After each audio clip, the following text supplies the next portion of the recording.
ಬನ್ನಿ ಅವ್ರ ಹತ್ರ ಕೇಳ್ತಾ ಬರುವ. ಥೆರಪಿಗೆ ಬರೋದಕ್ಕಿಂತ ಮುಂಚೆ ಏನೆಲ್ಲ ಪ್ರಾಬ್ಲಮ್ಸನ್ನು ಫೇಸ್ ಮಾಡ್ತಾ ಇದ್ದರು. ನಮಸ್ತೆ ಅಪ್ಪ. ನಮಸ್ತೆ ಅಪ್ಪ, ನೀವು ಥೆರಪಿಗೆ ಬರೋದಕ್ಕಿಂತ ಮುಂಚೆ ಏನೆಲ್ಲ ಪ್ರಾಬ್ಲಮ್ಸನ್ನು ಫೇಸ್ ಮಾಡ್ತಾ ಇದ್ರಿ? ಈ ಥೆರಪಿಗೆ ಬರೋದಕ್ಕಿಂತ ಮೊದಲು ನನಗೆ ಬೆನ್ನು ನೋವಿತ್ತು.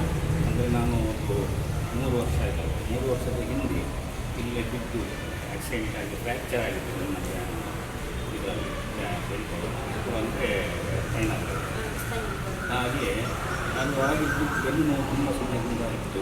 ಇಂಗ್ಲೀಷ್ ಮಾತ್ರ ಮಾಡಿದ್ದೇನೆ, ಆದರೆ ಬೆನ್ನು ನೋವು ಕಡಿಮೆ ಆಗಿರಲಿಲ್ಲ. ಅದು ಅಲ್ಲಿ ನನಗೆ ಶುಗರ್ ಇತ್ತು. 2 ವರ್ಷದಿಂದ ಶುಗರ್ ಕೂಡ ಇತ್ತು. ಅದು ಕೂಡ ಹಾಗೆ ಏನೇನು ಮಾಡಿದರೂ ಅದು ಕಡಿಮೆ ಆಗಲಿಲ್ಲ. ಯಾವುದು ಮಾತ್ರೆ ಯಾವತ್ತೂ ತಗೊಳ್ಳಿಲ್ಲ ನಾನು, ಯಾವುದೂ ಕೂಡ ಮಾತ್ರೆ ತಗೊಳ್ಳಿಲ್ಲ. ಬಟ್ ಈ ಫುಡ್ ಡಯಟ್ ಕಂಟ್ರೋಲ್ ಮಾಡಿದ್ರು, ಏನು ಮಾಡಿದ್ರು ಕೂಡ ನನಗೆ ಕಡಿಮೆ ಆಗಿರಲಿಲ್ಲ. ಆಮೇಲೆ ಈ ಕಾಲು ನೋವು, ಬೆನ್ನು ನೋವಿನಿಂದಾಗಿ ಅದೇ ಡಾಕ್ಟ್ರು ಆಗಲೇ ಹೇಳಿದ್ದು ಫ್ರ್ಯಾಕ್ಚರ್ ಆಗಿದ್ದರಿಂದ ಅದು ಬಲ್ಜ್ ಆಗಿದೆ ಅಂತ ಹೇಳಿದ್ರು. ಯಾವುದು ನರ್ವ್ಸ್ ಬಲ್ಜ್ ಆಗಿದೆ. ಅದರ ಪರಿಣಾಮವಾಗಿ ಸಿಯಾಟಿಕ್ ನರ್ವ್ ನಮ್ಮ ಎಡ ಕಾಲು ನೋವಿತ್ತು ಸಿಕ್ಕಾಗುತ್ತೆ. ಅದು ಕೊನೆಗೂ ಕಡಿಮೆ ಆಗಿರಲಿಲ್ಲ. ಆಮೇಲೆ ಮುಂದೆ ನಾನು ಇದು ಮಾಡೋ ಒಂದು 2 ವರ್ಷದಿಂದ ಹಿಂದೆ ನಾನು ಚೆಕಪ್ ಮಾಡಿದ್ದೆ. ಶುಗರ್ ಎಲ್ಲ ಚೆಕಪ್ ಮಾಡಿದ್ದೆ 330. ಆಮೇಲೆ ಈಗ 2-3 ತಿಂಗಳ ಹಿಂದೆ ಮತ್ತೆ ಚೆಕಪ್ ಮಾಡಿದ್ದೆ. ಅಂದರೆ ನಾನು ಸಿಟ್ಟಾಗಿ ಡಯಟಿಂಗ್ ಎಲ್ಲ ಮಾಡಿಕೊಂಡು ಸ್ವೀಟ್ ಎಲ್ಲ ತಿನ್ನೋದಿಲ್ಲ, ಹಾಗೆಲ್ಲ ಮಾಡಿಕೊಂಡು ಬಂದಾಗ ನನಗೆ 247ಕ್ಕೆ ಬಂದಿತ್ತು. ಆಮೇಲೆ ನನಗೆ ನಾವು ಒಬ್ಬರು ಇಲ್ಲಿ ಹೇಳಿದರು, ನನಗೆ ಪೇಪರ್ನೊಳಗೆ ಈ ಹ್ಯಾಂಡ್ ಬಿಲ್ ಸಿಕ್ತು. ಅದು ಮೊದಲು ಪೇಪರ್ನಲ್ಲಿ ಸಿಕ್ತು, ಪೇಪರ್ನ ಒಳಗಿತ್ತು. ಆಮೇಲೆ ಅವರು ನನಗೆ ಬೇರೆ ಕಡೆ ಹೋದಾಗ ಅವರು ಸುದ್ದಿಯೋಗಿ ಹೇಳಿದರು, ನೀವು ಹೋಗಿ ಭಾರಿ ಒಳ್ಳೆಯದಾಗ್ತದೆ ಅಂತ ಹೇಳಿದರು. ಹಾಗೆ ಹೇಗಿದ್ದು ಪ್ರಾಬ್ಲಮ್ ಇದೆ, ಇದನ್ನು ನಾನೇನು ಮತ್ತೆ ತಗೊಳ್ತಾ ಇಲ್ಲ. ಹಾಗಾಗಿ ಇದರಿಂದ ಏನಾದರೂ ಕಡಿಮೆ ಆಗಿದ್ರೆ ನೋಡುವ ಅಂತೇಳಿ ಬಂದೆ. ಅದೇ ಒಂದು 20 ದಿವಸ ಬಂದಾಗ ನಾನು ಇನ್ನೊಂದು ಸಲ ಟೆಸ್ಟ್ ಮಾಡಿಸಿದೆ. ಶುಗರ್ ಟೆಸ್ಟ್ ಮಾಡಿದಾಗ ಅದು 152ಕ್ಕೆ ಬಂದಿತ್ತು. ಒಳ್ಳೆ ರಿಸಲ್ಟ್ ಬಂದಿದೆ. ಸೊ ಅವರೇನು 140 ಸೀರಿಂಗ್ ಹೇಳ್ತಾರೆ, ಆದರೆ BMI ಎಲ್ಲ ಹೇಳ್ತಾರೆ 180ರವರೆಗೆ ಏನು ಪ್ರಾಬ್ಲಮ್ ಇಲ್ಲ ಅಂದರೆ. ಸೊ ಇದರಿಂದ ಲಿಮಿಟ್ ಇದೆ ಅಂತ ನನಗೆ ಅನಿಸ್ತದೆ. ಬಟ್ ಸ್ಟಿಲ್ ನಾವು ನಮ್ಮ ಜಾಗ್ರತೆ ಇರಬೇಕು ಅಂತೇಳಿ ಅದನ್ನು ಫಾಲೋ ಮಾಡ್ತಾ ಇದ್ದೀನಿ. ಬಟ್ ಇದರಿಂದಾಗಿ ಒಳ್ಳೆ ರಿಸಲ್ಟ್ ಬಂದಿದೆ ನನಗೆ. 1 ತಿಂಗಳಲ್ಲಿ ಅಷ್ಟು, 2-3 ತಿಂಗಳಲ್ಲಿ ಅಷ್ಟು ಇಳಿದಿದೆ ಅಂತ ಹೇಳುವಾಗ ಅದು ಖಂಡಿತ ಒಳ್ಳೆ ರಿಸಲ್ಟ್ ಇದೆ.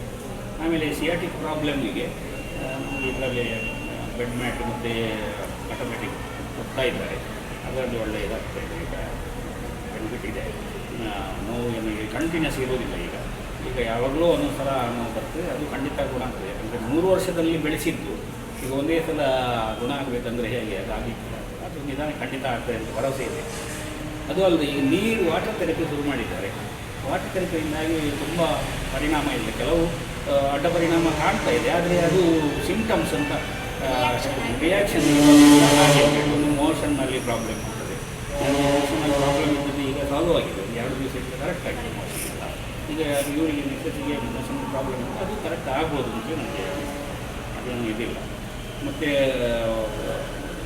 ನನಗೆ ಸೋರಿಯಾಸಿಸ್ ಸಿಂಪ್ಟಮ್ ಇಲ್ಲಿ ಸೇರೋದಕ್ಕಿಂತ 1 ವಾರ ಮೊದಲೇ ಸೋರಿಯಾಸಿಸ್ ಸಿಂಪ್ಟಮ್ ಇತ್ತು. ಕಲೆ ಎಲ್ಲ ಬಂದು ಕಾಲಲ್ಲಿ ಎಲ್ಲ ಒಂದು ಗೀಟು ಬಿದ್ದ ಹಾಗೆ ಎಲ್ಲ, ಹೌದು, ಮುಳ್ಳು ಉದ್ದಕ್ಕೆ ಬಿದ್ದಿದ್ರೆ ಹಾಗೆ ಬರೆ ಇದ್ದ ಹಾಗೆ ಇತ್ತು. ಅದು ಬಂದು 1 ವಾರದಲ್ಲಿಯೇ ನನಗೆ ಕಡಿಮೆ ಆಗಿದೆ. ಕಡಿಮೆ ಅಲ್ಲ, ಎಲ್ಲ ಮಾಯ ಆಗಿ ಹೋಗಿದೆ. ಸೊ ಆಮೇಲೆ ನನಗೆ 2-3 ಸಲ ಗಾಯ ಆಗಿದೆ ಕಾಲಿಗೆ. ವಾಟರ್ ಥೆರಪಿ ಶುರು ಮಾಡಿದ ಮೇಲೆ 1 ದಿವಸ 2 ದಿವಸದಲ್ಲಿ ಗಾಯ ಮಾಯವೇ ಆಗಿದೆ. ಸೊ ಇದರಲ್ಲಿ ಖಂಡಿತ ಪರಿಣಾಮ ಇದೆ. ಆದರೆ ನಾವು ಮಾಡೋದು ರೆಗ್ಯುಲರ್ ಆಗಿ ಬರಬೇಕು, ಅದರಲ್ಲಿ ನಂಬಿಕೆ ಇರಬೇಕು. ಥೆರಪಿಗೆ ಬರ್ತಾ ಇದ್ದೀರಿ ಈಗ 24 ದಿವಸದಲ್ಲಿ ನಿಮಗೆ 100ರಲ್ಲಿ ಎಷ್ಟು ಪರ್ಸೆಂಟ್ ಚೇಂಜಸ್? ಒಂದು 75-80% ಆಗಿದೆ. ಹೌದು. ಈಗ ನಿಮ್ಮ ಜೊತೆ ಅಮ್ಮ ಕೂಡ ಥೆರಪಿಗೆ ಬರ್ತಾ ಇದ್ದಾರೆ. ಅಮ್ಮನಿಗೆ ಏನೆಲ್ಲ ಪ್ರಾಬ್ಲಮ್ಸ್ ಇತ್ತು ಥೆರಪಿಗೆ ಬರೋದಕ್ಕೆ? ಗಂಟು ನೋವು ಮತ್ತು ಕೆಳಗೆ ಡಿಸ್ಕ್ ಪ್ರಾಬ್ಲಮ್ ಇದೆ, ತುಂಬ ನೋವು. ಅದು ಕಡಿಮೆ ಆಗ್ತಾ ಬಂದಿದೆ. ಸ್ವಲ್ಪ ಇದೆ. ಆವಾಗ ಮನೆಯಲ್ಲಿ ಕೆಲಸ ಮಾಡುವಾಗ ಮತ್ತು ನನಗೆ ಬೈಲ್ಸ್ ಪ್ರಾಬ್ಲಮ್ ಇತ್ತು, ಈಗಲೂ ಉಂಟು. ಅದರ ಚೇಂಜಸ್ ಕಾಣ್ತಾ ಇದೆಯಾ? ಇದು ಮೋಷನ್ ಸ್ವಲ್ಪ ಈಗ ಟೈಟ್ ಸರಿ ಆಗ್ಬೋದು ಅಂತ ನನಗೆ. ಇಲ್ಲದ್ರೆ ಮನೆಯಲ್ಲಿ ಸ್ವಲ್ಪ ಕೆಲಸ ಮಾಡುವಾಗೆಲ್ಲ ಸುಸ್ತಾಗ್ತದೆ. ಈಗ ಹಾಗೇನೆ ಇಲ್ಲಿಂದ ಹೋದ ಮೇಲೂ ಕೆಲಸ ಮಾಡ್ತಾ ಇರ್ತೇನೆ. ನಾವು ಮತ್ತೆ ಟೈಮ್ ಇಲ್ಲ ಅಂತ ನಾವು ಎಣಿಸ್ತೇವೆ. ಟೈಮ್ ಆಗಬೇಕು ಅಂತ ಹೇಳಿದರೆ ನಾವು ಟೈಮ್ ಮಾಡಿ ಬರ್ತೇವೆ.